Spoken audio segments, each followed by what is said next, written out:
The 14 most shocking comments from Trump's Charlottesville news conference. He simply couldn't help himself.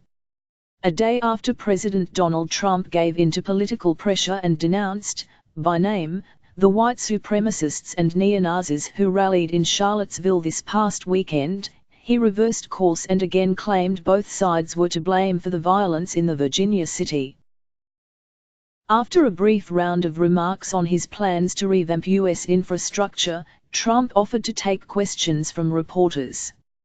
Over the next 15 minutes, he defended racist demonstrators, claimed his initial statement was muted because he doesn't like to speak before having all the facts, and suggested the movement to take down Confederate monuments around the country was an effort to change history and change culture.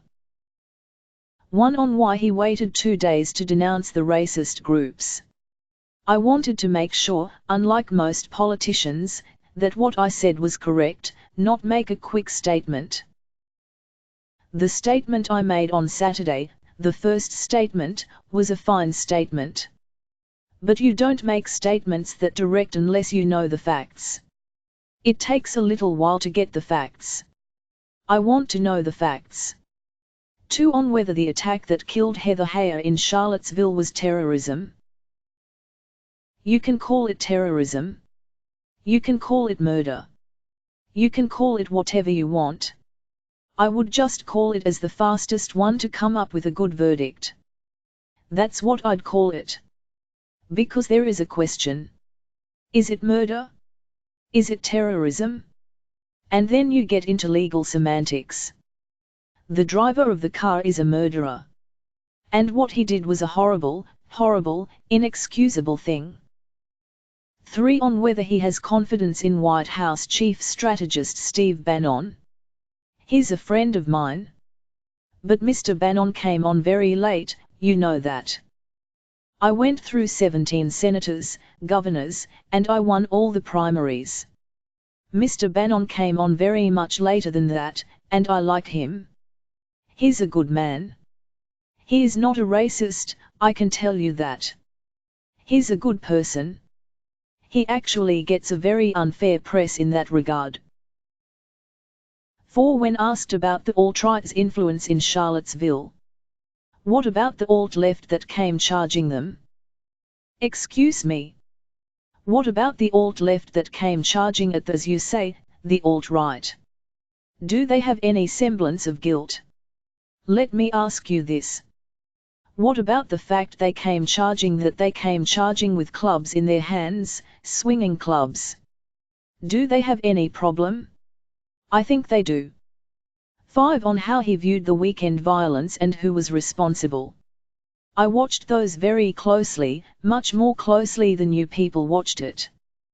And you had a group on one side that was bad, and you had a group on the other side that was also very violent, and nobody wants to say that, but I'll say it right now. You had a group on the other side that came charging in without a permit, and they were very, very violent. 6. Defending the Unite the Right demonstrators against accusations of racism. Not all of those people were neo-Nazis, believe me. Not all of those people were white supremacists, by any stretch. Those people were also there because they wanted to protest the taking down of a statue, Robert E. Lee. 7. Echoing the right-wing argument against removing Confederate monuments. So this week it's Robert E. Lee.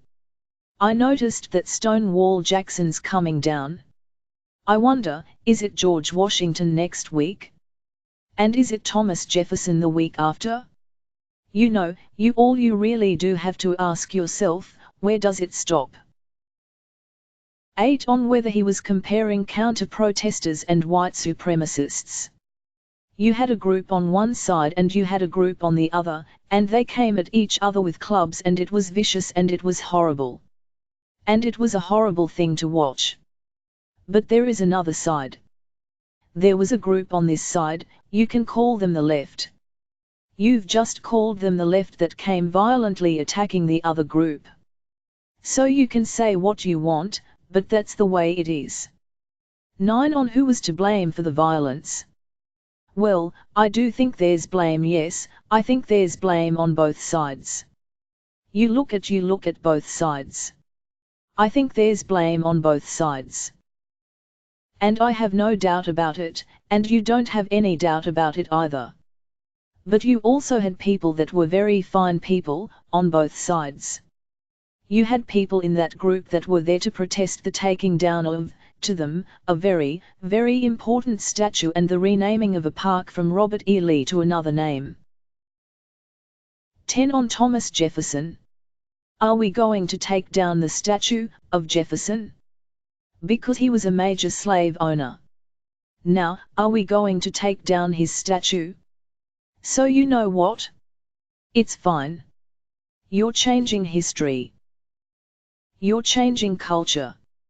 And you had people, and I'm not talking about the neo-Nazis and the white nationalists, because they should be condemned totally. But you had many people in that group other than neo-Nazis and white nationalists.